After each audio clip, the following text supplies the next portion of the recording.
I'm Simon, and if you're a child of the 70s and 80s like me, then you will probably recognise this Grandstand Scramble. Now, this isn't just any old eBay tap, this is my tap, and it's in pretty good condition too. This was a Christmas present from, I'm guessing 1982 when it came out, possibly 1983. And also joining us is Pocket Scramble, also by Grandstand. And this is also mine, lovingly, from, I think this came out in 1983, so I've got it sometime around then. Before we get started properly, I would like to give a big shout out and thank you to the sponsor of this video, PCB Way. As their name suggests, they do PCBs from as little as $5 with super fast shipping. Not only that, if you don't want to make the board up yourself, you can also have them populate it for you. Not only that, they also do 3D printing, like for this case they made up for me for my Spectrum expansion card. And if you need CNC machining, they also do that too.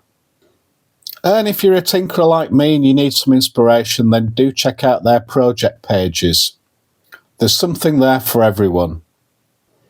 There's a link in the description, and thank you again, PCB Way, for making videos like this possible.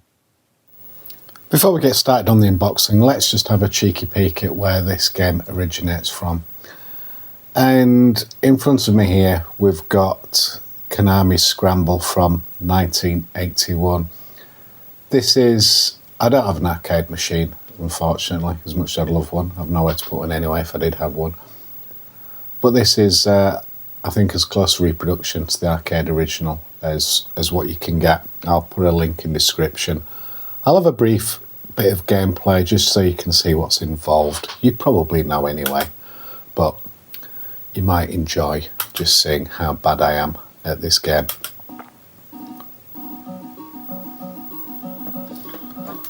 I'll put the volume up. Auto fire on. Stop all that clicking. So you've noticed the fuel bar down at the bottom. You need to keep hitting these fuel cells to keep replenishing your fuel.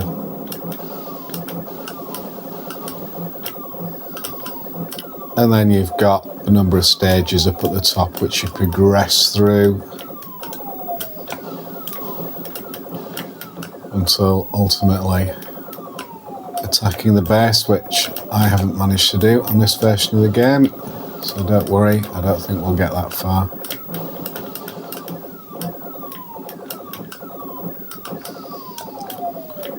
But you can see from playing this where the likes of R-Type have come from.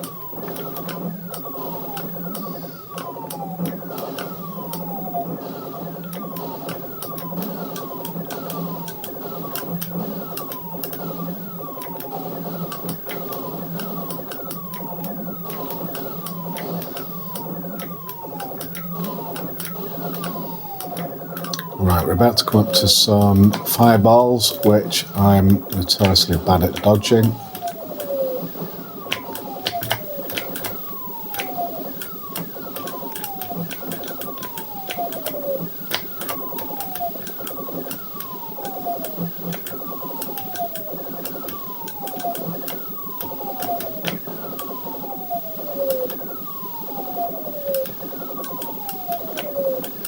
Can't speak because I'm concentrating.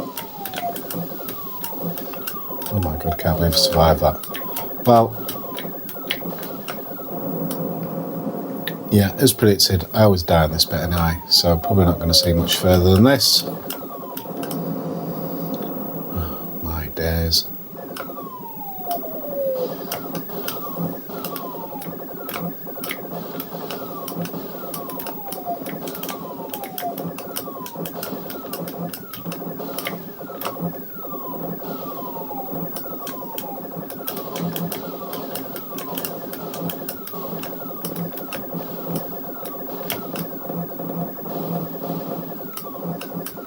Can't believe I survived that.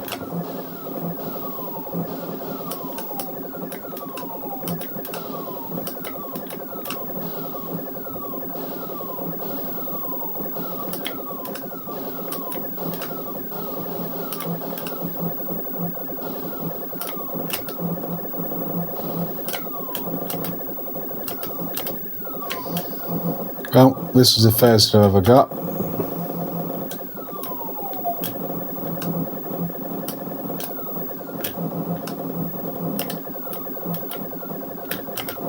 Oh, bugger.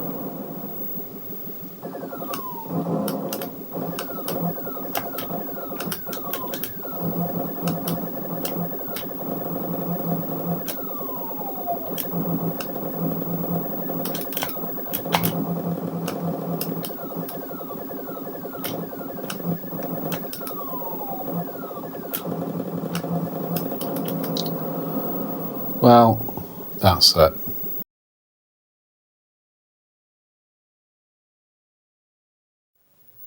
I think the first one to show you then is the pocket version, and we'll save the super duper one for second. So let's get rid of that one. So here's the pocket version, which sort of like follows on with Nintendo's Game & Watch series, which were obviously very popular at the time. And I never owned any of those. But we've got the typical warranty card. And we've also got a bit of a product listing for the various different ones that were out at that time. I've got that one. I always wanted that one. Never had it, but there you go. So that's. I'll just show you the other side.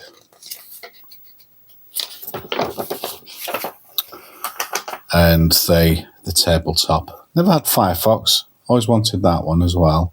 Never had Firefox. I've got Munchman. Did a video on that. And never had Astro Wars. But a good friend of mine has Astro Wars, and is mentioned lending me it for a video. So that would be good. So let's get rid of that. So I've already plopped in a couple of fresh batteries ready to go. LR44s, I think. These ones here. So that's the unit itself. We've obviously got the instruction manual, which I'll just flick through now. But anybody who would like a scanned copy of this, just contact me on Twitter.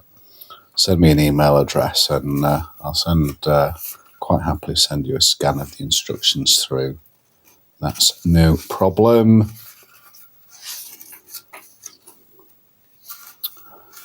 Yes, so there we go. Right, let's get rid of that. Let's get rid of the bag. Let's keep the batteries.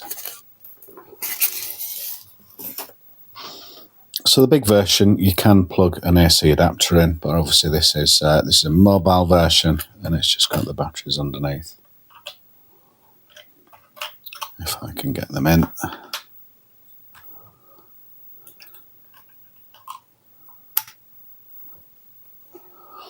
So hopefully you can see that. What I might do, can you see that nicely?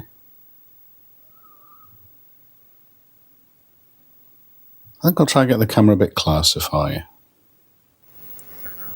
So hopefully that's a bit of a better view for you. Is that nicely focused? Yes, I think so. So there's 3 mode selectors. There's the time, you set the alarm, and then there's the game itself. Pretty basic stuff. Just in case one of you wants to hear the alarm, I will go and set that if I can. If I can remember how. I think it's just gone to 2 or 3. Have I set that? I don't think I have. No, let me try again. 1, 2, 3. So that's the alarm on, I think.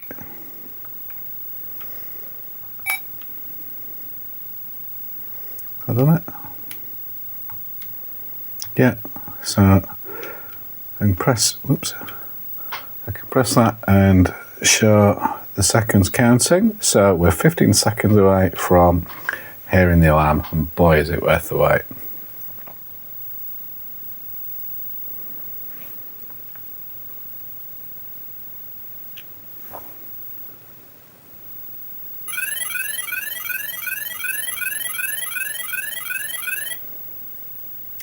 And that is literally it. That's guaranteed to wake you up, isn't it, on a morning? That's just brilliant. But that's not what we're here for, is it? Let's have a look at the game. 4 directional controls, quite straightforward, and a fire button. So let's just jump straight in and start playing it.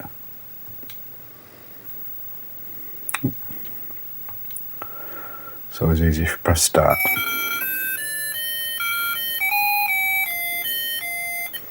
Bit of intro music.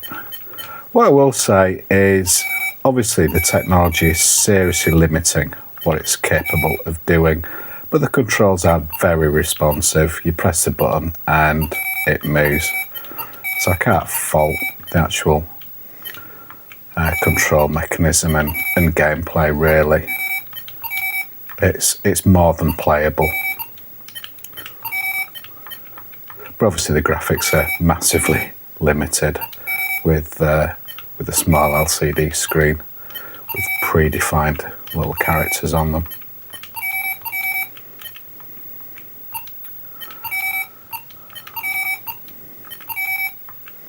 Probably won't be able to show you all the levels because I'll probably die, but that's one stage completed. Right, this is just a swarm of aliens that slowly come moving towards you, and if they reach you, they smash into you and kill you, like that. What I find works is just hiding up at the top. See how that works out for me this time.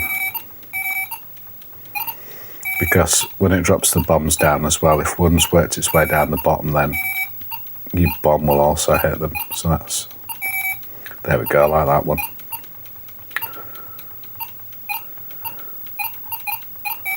It's just a button mash, isn't it? If you press and hold the fire button, it doesn't do anything.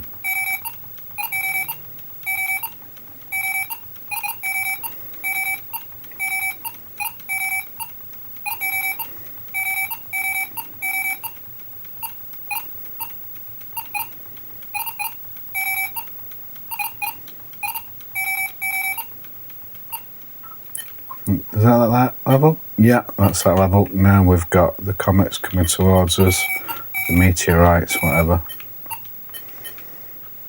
You've got to be careful firing here because your bullet looks exactly the same as the projectiles coming towards you. So, oh. Ah. Right, let's just see if we can get to the end of this.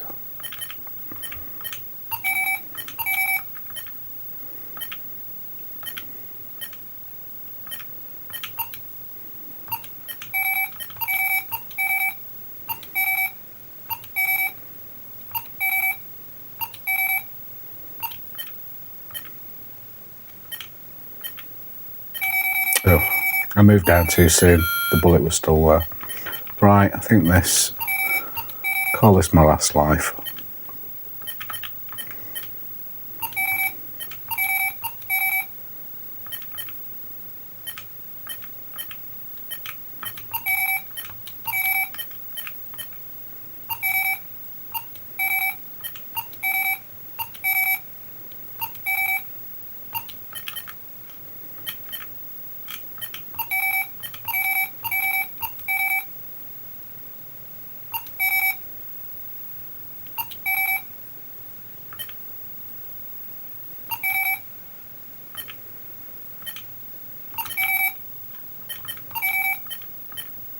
Is that for this stage?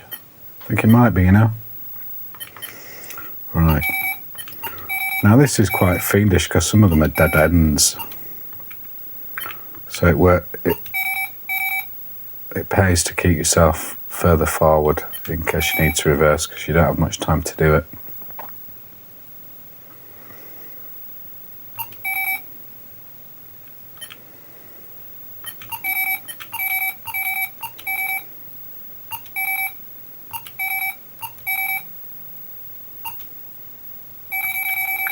Oops.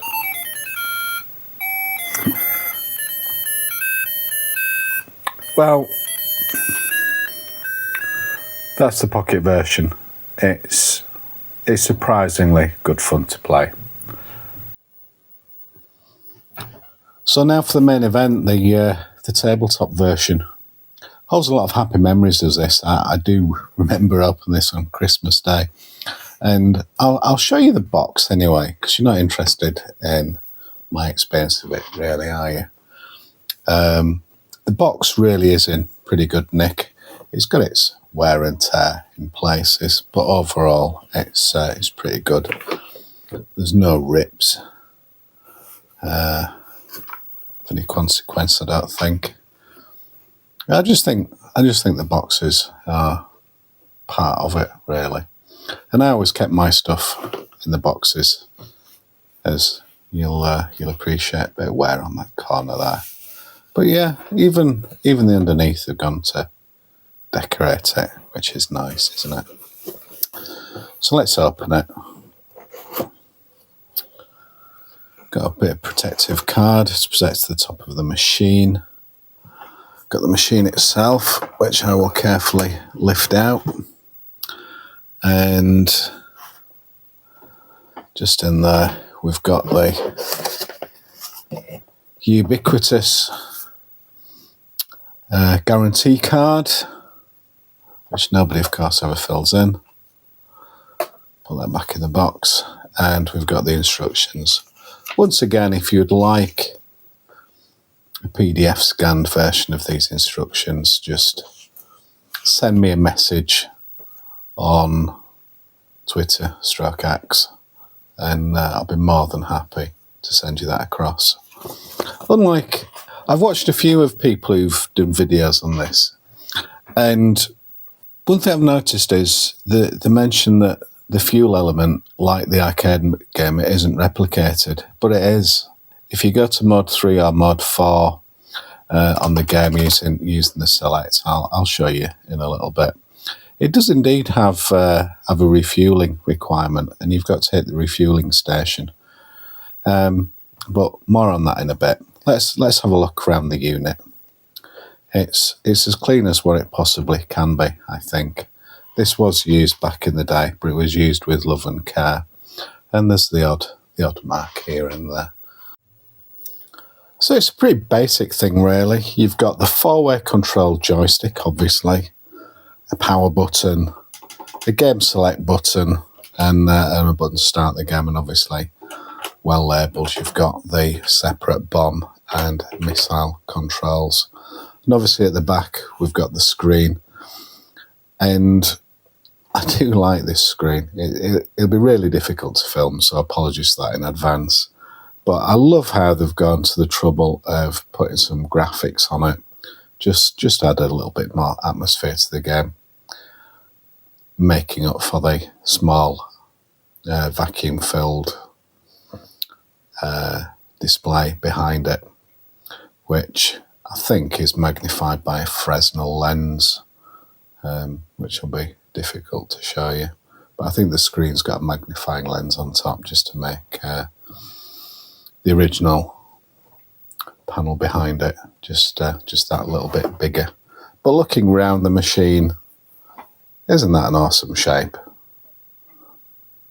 It really is. Well, it is to me anyway. Shoot me down in the comments if you wish. Back of the machine, there's nothing going on there, is there? And then round to the other side. And then we've got the adapter connection, if I can focus on that. You can use a Grandstand adapter, which I have, and I will show you that in a second. And then just a label telling you it needs to be negative polarity. And that'll mean more shortly when I show you the adapter.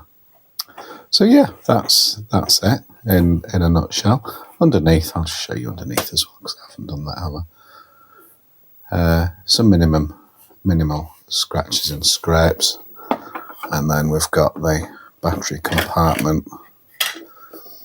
And as you can see, other than perhaps a little bit of dust, those terminals are completely nice and clean. If you're buying one of these off eBay, you really do want to see a picture of the terminals, because this is where the problems will lie, where batteries have been left in, they've exploded and dropped the goop all over these terminals, and they will just rot away to nothing, unfortunately. So if you are buying one of these, I do recommend that you have a picture of the terminals just to make sure they're in good order, because that will be the likely cause of problems. So batteries wise, 4C cell, which go in the back compartment that I've already shown you, or a Grandstand adapter such as this. And I love how they didn't standardise the connections, but they gave you the sort of like spider jack to work with whatever you needed to do. And on top as well, you had the polarity selector. And I dread to think the consequences if you got this wrong. So instead of putting, I think these are 6-9 volts, yeah, at 1.5 volts DC. So one way around, it's going to be centre negative, and the other way around, it's going to be centre positive. And I don't know on these games if there's any protection if you go it the wrong way around. And up to press, and in my previous videos, I've always gone batteries to be on the safe side, and that would be my advice, because you don't want to get it wrong. I don't know if there's any protection on these, but let's just test this adapter and see if it works. It did say centre negative. It did say to set to negative on this one, which I have done there. That's set to negative. I'm going to plug it in, and let's just see what voltage we're getting from it.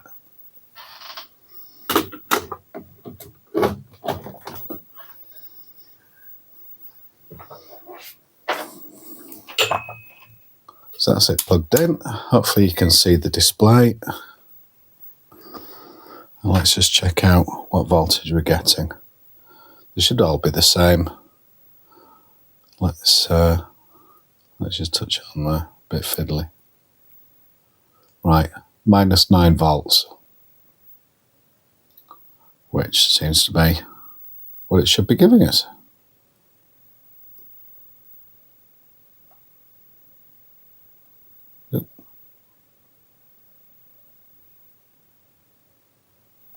Why is that jumping around? I think it's me not touching it properly. Yeah, there we go. Yes, so my advice would be not to use the adapter, even though that one seems to be working. Because if the voltages are all over the place, then you're going to have a problem. But because I've already tested this adapter previously on other electronic stuff, I'm pretty confident that this is working fine. So I am going to use the adapter. So barrel jack in there.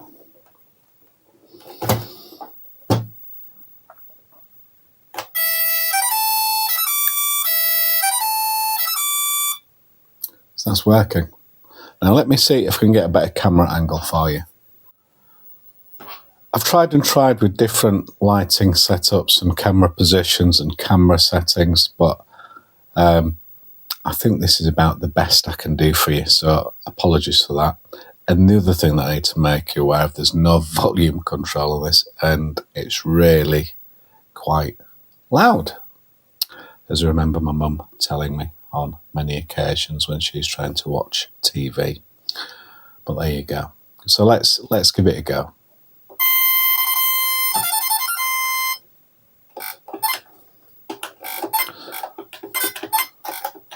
So we've got the bomb function, we can hit those, start shooting missiles on later levels. I've set to the most basic level, which doesn't have a refueling requirement. If you did need to refuel, then it's the one right at the end. That's a refueling station. Those are just missile things. So if you're running short of fuel on the later levels, that's when you need to hit right down at the right hand side. I'm dead. So every time you move, you get a little bit of noise as well of the ship moving.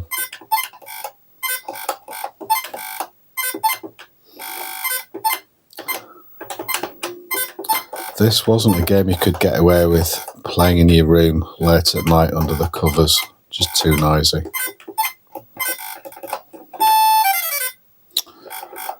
And every time you die, it gives you a life count. On the most basic level, you start with, I think, 9 lives. And as you select increased difficulty, you get less and less lives.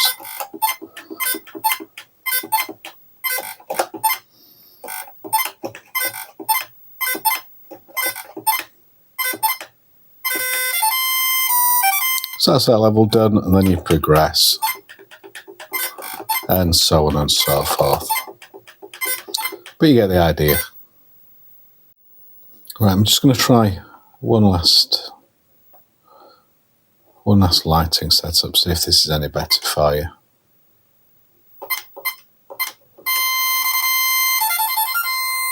Probably not. But less bloom.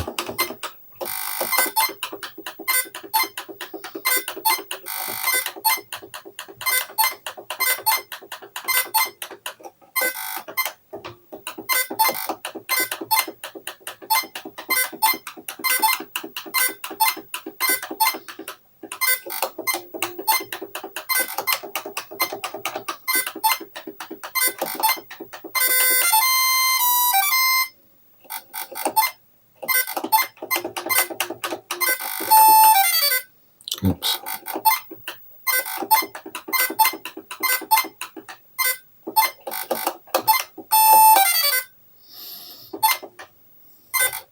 Well, you get the idea anyway. It's a simplified version of the arcade game, isn't it? So like I probably mentioned earlier, if not I'll mention it now, there were lots of clones for Scramble, and one of my favourites is Rocket Raid on the BBC Micro. I didn't have a BBC Micro back in the day. They were very expensive. But one of my friends did, and I remember many hours of playing on his BBC Micro. So thank you for watching till the end. Don't forget to subscribe if you like what I do, and give me a thumbs up if you liked the video. But here's Rocket Raid on the BBC Micro.